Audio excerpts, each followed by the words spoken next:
We certainly could charge more for this higher price widget and make more revenue. But at the end of the day, we need to be validating these purchases to something that is a requirement.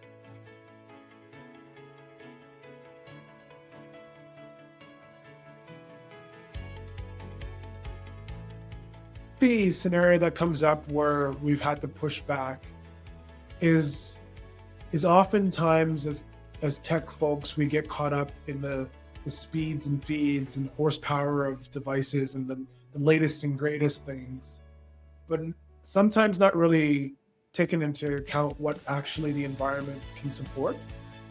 So there has been a few times where a customer is willing to spend additional money on something that is new and shinier and brighter. But as we Kaco see the request and look at the environment and sort of chart what the next few years will be, we kind of have to challenge them on okay, well, why do we need this particular widget? What out of this piece of technology are we seeing value from?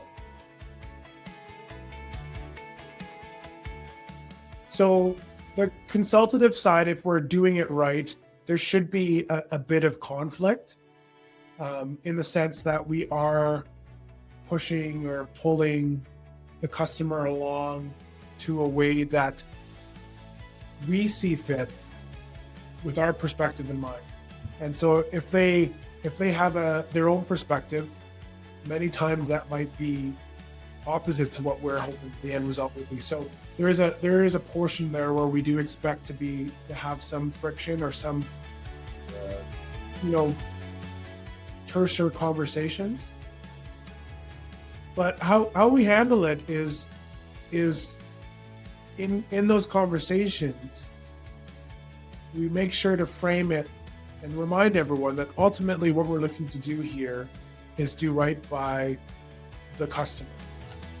And we're bringing our perspective, which doesn't have to be gospel, but it's certainly something that we have thought through and are not bringing to the customer on the fly.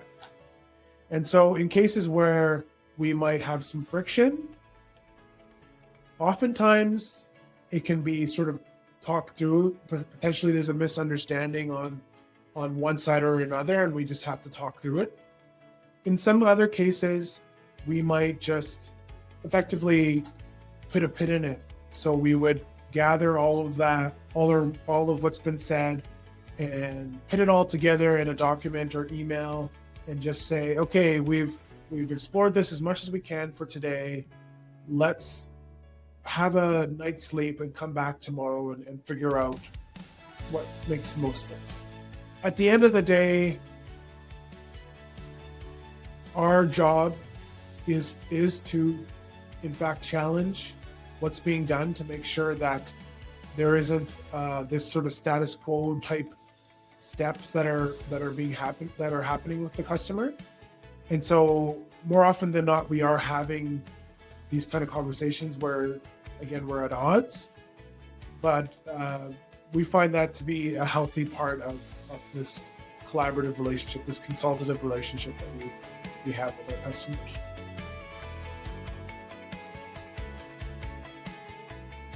Oftentimes, IT is sort of in a back room, not in the forefront, and not where people are seeing. And so people might think, well, why are we spending money on IT service X here? What are they actually doing for us?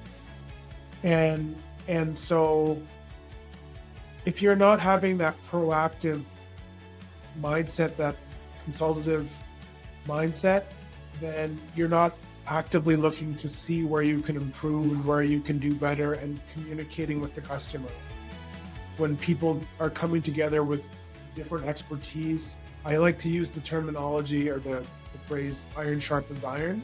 So at the end of the day, what you will get, the end product of two things coming together, will be something sharper, faster, and better. I would say in 100% of cases where I've been able to go and get together with someone and work through something, the end result was always better than if I would have just done it myself. And so that's what the customers will lose out on.